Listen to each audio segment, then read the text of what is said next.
Hello students, कैसे हैं आप सब लोग। तो कल तक हमने जो है नाबार्ड एक्ट जो है उसका पार्ट फर्स्ट कर लिया था। आज हमारी ये 15 टू 20 मिनट की क्लास में हम नाबार्ड एक्ट को कंप्लीट कर देंगे। अगर इसके अलावा आपके सिलेबस में कोई और चीज़ है जो हमसे रह गई है, बच गई है, तो आप कमेंट सेक्शन में मुझे लिख करके बता दीजिए। और जैसे ये एक्ट पूरा हो जाएगा, आज की क्लास में हो जाएगा, फिर हम एमसीक्यूज़ की तरफ जाएंगे। और जिन लोगों को भी कंप्यूटर भी पढ़ना है वो भी आप मुझे कमेंट सेक्शन में बता दीजिए। हम इसके बाद में जो है कंप्यूटर की क्लासेस जो हैं वो शुरू कर सकते हैं। तो चलिए शुरू करते हैं नाबार्ड एक्ट को। सबसे पहले हमने इसके सेक्शन 37 तक कर लिया था कि नाबार्ड बैंक जो है कभी भी अपने बॉन्ड और डिबेंचर के खिलाफ जो है लोन्स नहीं दे पाएगा। यानी जो नाबार्ड बैंक के खुद के बॉन्ड्स और डिबेंचर्स हैं उनके अगेंस्ट जो है नाबार्ड बैंक लोन नहीं दे पाएगा। नेक्स्ट, इसके बाद में यहाँ पर 37A एक और सेक्शन है जिसके अनुसार जितने भी इसके डायरेक्टर्स हैं या इसके अंदर जो महत्वपूर्ण पदों पर बैठे हुए लोग हैं, अगर उनको जो लोन बांटने का जो डिसीजन लेते हैं, अगर उनके साथ डायरेक्ट रिलेशन में कोई कंपनी या कोई इंस्टीट्यूशन है तो ऐसे केसेस में उनको भी यहाँ पर लोन नहीं मिलेगा। नेक्स्ट हम चलते हैं। नेक्स्ट हमारा चैप्टर है other functions of national bank. National bank के हमने ये सारी चीज़ें देखी कि नेशनल बैंक कैसे जो है विभिन्न इंस्टीट्यूशन को, स्टेट गवर्नमेंट्स को लोन्स देता है, कृषि और रूरल डेवलपमेंट से जुड़े हुए इंस्टीट्यूशंस को लोन देता है, ये हमने पहले देख लिया। अब इसके अलावा और क्या काम है जो नेशनल बैंक करता है। नेशनल बैंक यानी नाबार्ड, ये other functions of national bank यानी राष्ट्रीय बैंक के अन्य कार्य अन्य क्या है, ये कोऑर्डिनेशन करता है। कोऑर्डिनेशन किस में करेगा? जो रूरल क्रेडिट और विकास से जुड़े हुए विभिन्न संस्थानों का जो काम है उनके अंदर ये कोऑर्डिनेशन करेगा। उसके अलावा ये जो है central government, state government, reserve bank और अन्य संस्थाओं को परामर्श देगा, कंसल्टेशन देगा। कंसल्टेशन ऑब्वियसली किस फील्ड में देगा? ये एग्रीकल्चरल और रूरल डेवलपमेंट से रिलेटेड जो फील्ड है उसके अंदर आरबीआई को भी, उससे रिलेटेड सेंट्रल गवर्नमेंट को भी, स्टेट गवर्नमेंट्स को भी, या फिर और कोई संस्था जो इस क्षेत्र में काम करती है उनको ये परामर्श दे सकता है, कंसल्टेशन दे सकता है। क्योंकि इनके पास में बहुत बड़ा डेटाबेस होता है, उन्हें पता है कि एग्रीकल्चर और रूरल डेवलपमेंट में क्या फाइनेंशियल सिचुएशंस चल रही है, कहाँ पर किस चीज़ की कितनी ज़रूरत है। स्पेशली ये इसी चीज़ के लिए बनाया हुआ है, तो इनको कंसल्टेशन ये यहाँ पर दे सकता है। एज ए एजेंट वर्क कर सकता है। एज ए एजेंट किसके लिए काम कर सकता है? ये केंद्र सरकार के लिए कर सकता है, स्टेट गवर्नमेंट के लिए कर सकता है, रिजर्व बैंक के लिए कर सकता है। जो इसके अधिकार क्षेत्र के काम और जो क्षेत्र है जो है कृषि और रूरल डेवलपमेंट, उसके रिलेटेड अगर कोई स्कीम आती है, भले वो सेंट्रल गवर्नमेंट की हो, राज्य सरकार की हो या रिजर्व बैंक की हो, तो नाबार्ड को एज ए एजेंट नियुक्त किया जा सकता है। यानी नाबार्ड की थ्रू जो है उस स्कीम का इम्प्लीमेंटेशन यहाँ पर करवाया जा सकता है। उसके बाद में जो ट्रेनिंग एंड रिसर्च करता है अपने फील्ड के अंदर, जो है जो इसका फील्ड है एग्रीकल्चर एंड रूरल डेवलपमेंट, उससे रिलेटेड ट्रेनिंग एंड रिसर्च भी यहाँ पर कंडक्ट करवाता है। उससे related technical and administrative assistance भी प्रोवाइड करवाता है और कंसल्टेंसी सर्विस भी प्रोवाइड करवाता है उससे रिलेटेड जितने भी इंस्टीट्यूशन हैं उनके लिए। इसके अलावा जो है अगर कोई स्पेशली सेंट्रल गवर्नमेंट या रिजर्व बैंक जो है नाबार्ड को कोई काम सौंपती है तो वो काम भी नाबार्ड यहाँ पर करता है। 38A क्या है? Promotion of subsidiaries. यानी नाबार्ड से रिलेटेड जितनी भी सब्सिडरीज हैं उनका प्रमोशन करने का, उनको प्रमोट करने की जो क्षमता, जो अधिकार है वो नाबार्ड को दिया गया है कि अपनी सारी सब्सिडरीज का प्रमोशन कर सकें, उनके बिजनेस को जो है बढ़ावा दे सकें। इसके अलावा हमारे पास में सिक्योरिटाइजेशन ऑफ डेट, ये अपने डेट का सिक्योरिटाइजेशन कर सकता है। कैसे कर सकता है? इसके पास अगर लोन्स हैं तो उन लोन को कैटेगराइज करके सारे लोन्स के अलग अलग क्या बना सकता है, यहाँ पर ये ट्रस्ट बना सकता है। अलग अलग लोन्स के अलग अलग ट्रस्ट बना सकता है। अपने जो लोन्स हैं उनको क्या कर सकता है, किसी थर्ड किसी इंस्टीट्यूशन को जो है अपने अलावा बेच सकता है, उनको ट्रांसफर कर सकता है। ये पावर भी इसके पास में है। नेक्स्ट है एग्जेम्पशन फ्रॉम कंपलसरी रजिस्ट्रेशन।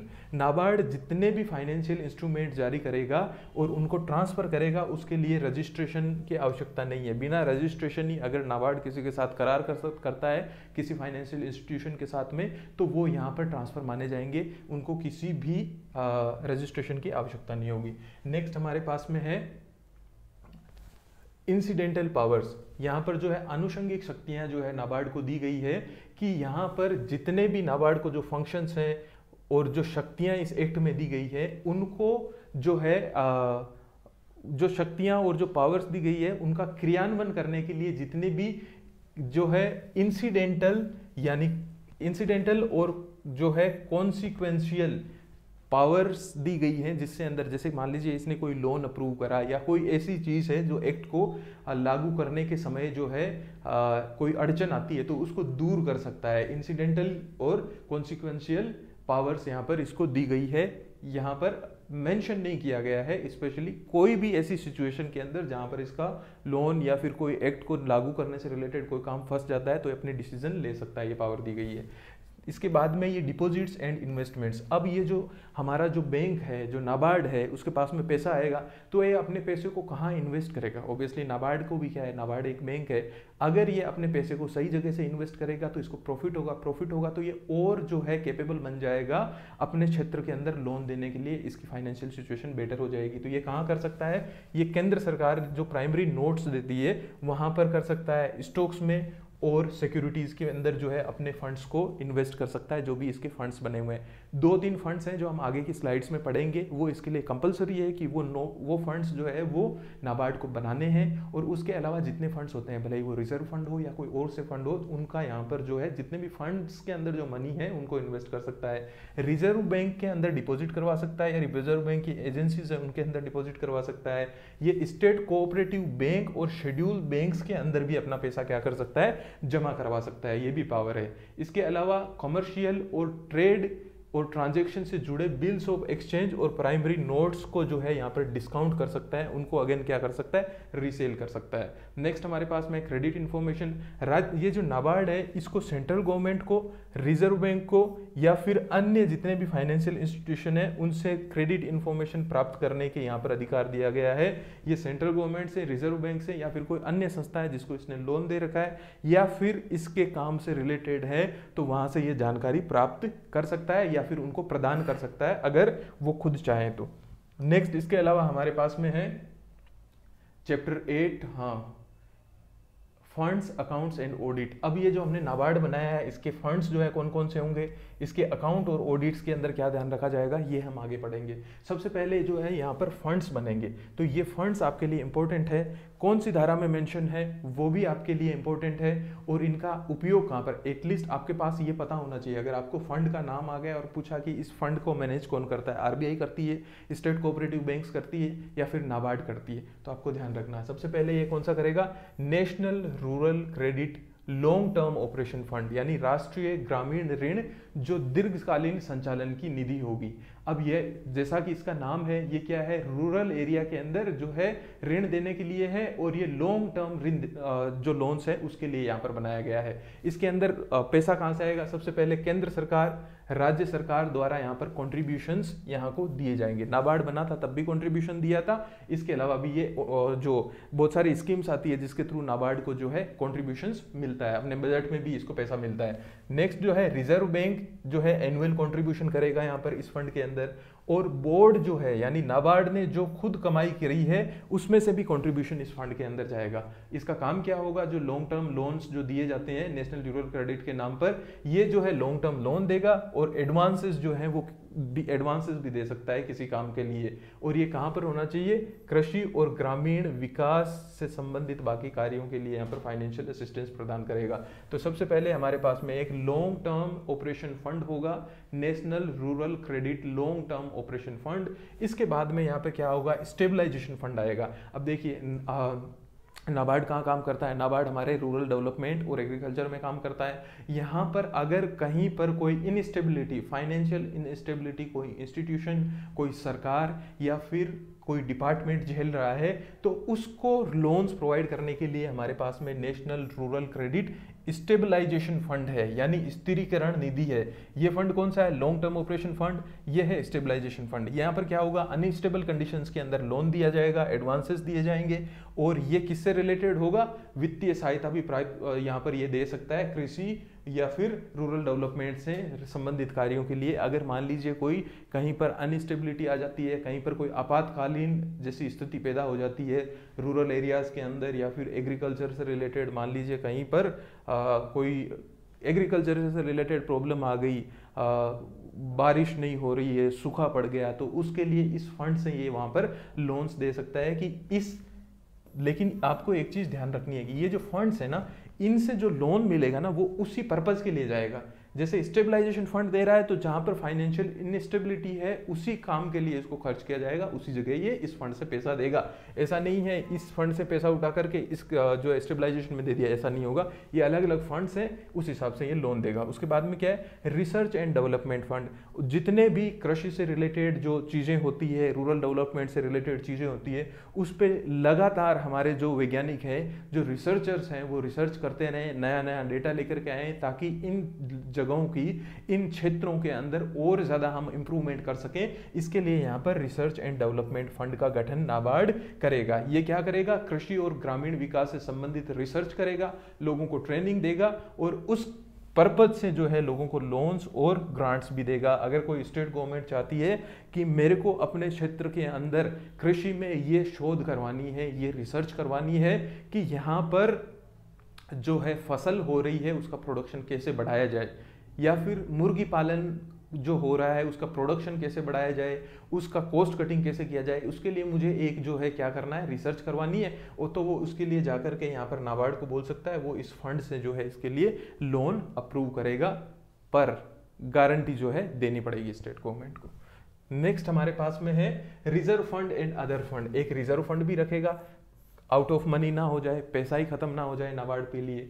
जो एनुअल प्रॉफिट होगा या इसको जो गिफ्ट्स मिलेंगे, जो ग्रांट्स मिलेगी और जो डोनेशन मिलेगा, उससे एक ये रिजर्व फंड भी बनाएगा। अब रिजर्व फंड में कितना पैसा जाएगा वो इस एक्ट के अंदर इतना क्लियरली मेंशन नहीं है, बट एक रिजर्व फंड होगा जो बोर्ड ऑफ डायरेक्टर जो है डिसाइड करेंगे, उस हिसाब से पहले रिजर्व फंड में पैसा जाएगा। और रिजर्व फंड में जाने के बाद में भी अगर पैसा बचता है तो वो कोई अन्य फंड भी यहाँ पर बना सकता है जो उसकी ज़रूरतों को पूरा करे। ऐसे फंड्स भी बनाने की यहाँ पर इनको परमिशन दी गई है। नेक्स्ट हमारे पास में 46 है preparation of balance sheet extra by national bank. National bank जो है अपनी बैलेंस शीट कैसे बनाएगा, तो ये आपकी एक धारा है, नॉर्मल बात है, हम बहुत बार आरबीआई में भी पढ़ चुके हैं। यहाँ पर हम जो है इससे पहले हमारे कोऑपरेटिव एक्ट और रूल्स में भी पढ़ चुके हैं। ये क्योंकि एक सेंट्रल गवर्नमेंट का इंस्टीट्यूट है, तो सेंट्रल गवर्नमेंट यहाँ पर जो है सीए और ऑडिटर्स सेंट्रल गवर्नमेंट जो है बैलेंस शीट का प्रारूप जो है, फॉर्मेट जो है वो तय करेगी और उस तय फॉर्मेट के आधार पर ही अपनी बैलेंस शीट बनाएगा।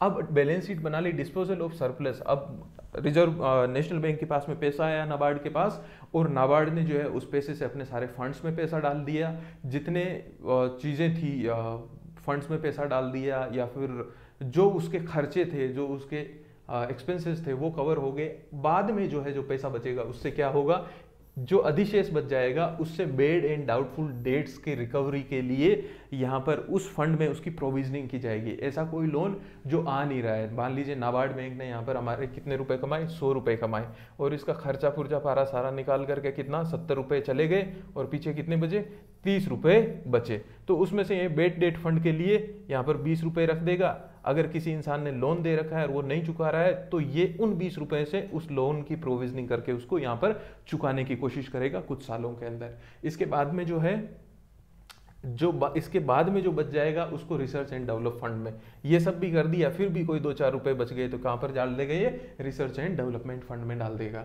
नेक्स्ट हमारे पास में 48 विच इज ऑडिट। अब जो यहाँ पर ऑडिट, आपको पता है कोई भी इंस्टीट्यूशन हो उसकी ऑडिट करवाना जरूरी होता है, कंपलसरी होता है, ताकि वो फेयर एंड फ्री वर्क कर रहा है या नहीं, कोई फाइनेंशियल उसके अंदर प्रॉब्लम्स नहीं आ रही है, कोई घोटाला नहीं हो रहा है। तो यहाँ पे ऑडिट जो है, ऑडिटर को कौन नियुक्त करेगा, सेंट्रल गवर्नमेंट की बैंक है तो सेंट्रल गवर्नमेंट करेगी यहाँ पर ऑडिट।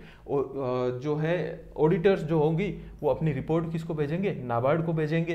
नाबार्ड जो है अपनी balance sheet, profit and loss अकाउंटमेंट और उसकी जो ऑडिटर ने जो रिपोर्ट दी है वो सबको किसको भेजेगा, सेंट्रल गवर्नमेंट को भेजेगा। सेंट्रल गवर्नमेंट को भेजने के साथ साथ वो किसे भेजेगा, आरबीआई को भेजेगा।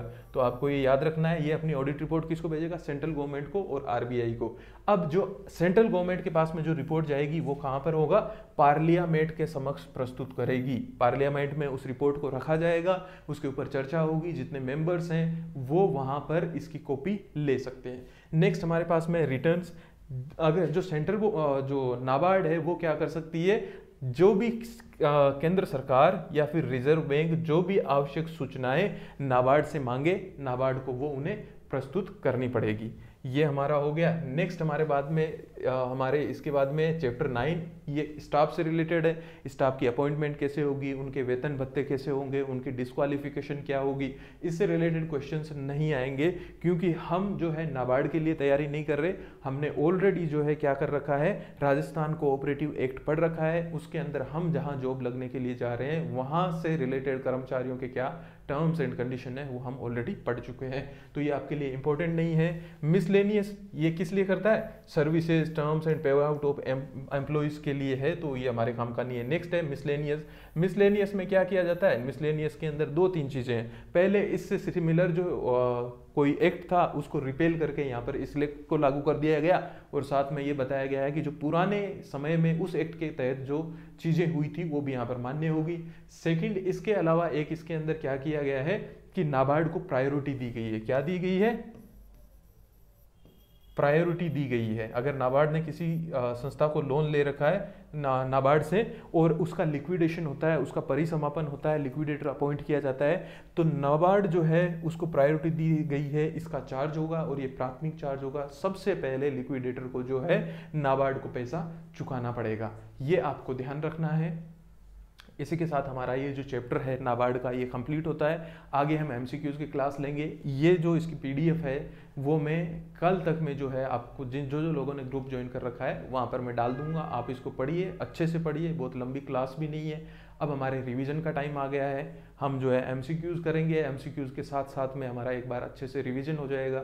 जिन लोगों को याद हो गया अच्छी बात है, जिन लोगों को नहीं याद हुआ है वो हम रिवीजन में करते रहेंगे। इसके अलावा जो लोग कंप्यूटर पढ़ना चाहते हैं, जैसा कि मैंने शुरुआत में बताया था, वो लोग कंप्यूटर जिन लोगों को पढ़ना है वो भी मुझे बताएं। मैं जो है कंप्यूटर के क्लासेस भी मैक्सिमम 5 से 6 दिन में हमारी कंप्यूटर का कोर्स भी कंप्लीट हो जाएगा, क्योंकि अभी जैसे हम सभी डिजिटल एरा में जी रहे हैं, डिजिटल युग में जी रहे हैं, तो हमें इतना बहुत सारी चीज़ें तो हमें पता है, हम डेली लाइफ के अंदर मोबाइल भी यूज़ करते हैं, कंप्यूटर भी यूज़ करते हैं, लेकिन कुछ एग्जाम के पॉइंट ऑफ व्यू से कुछ शॉर्टकट्स हो गए, कोई सारे जैसे इंटरनेट प्रोटोकॉल्स हो गए, वो हमें नहीं पता है, तो वो हम क्लासेस जब लेंगे तो उससे हमारे को क्या हो जाएगा, रिवाइज हो जाएगा। कुछ चीज़ें जो हमें याद है लेकिन एकदम कॉन्फिडेंट नहीं है वो भी आ जाएगी। तो इस तरह से 5-6 दिनों के अंदर हम कंप्यूटर का सिलेबस भी पूरा कर लेंगे। इसकी एमसीक्यूज क्लासेस तो चलती रहेगी। तो चलिए इसके बाद में हम नेक्स्ट क्लास में मिलते हैं, तब तक के लिए धन्यवाद।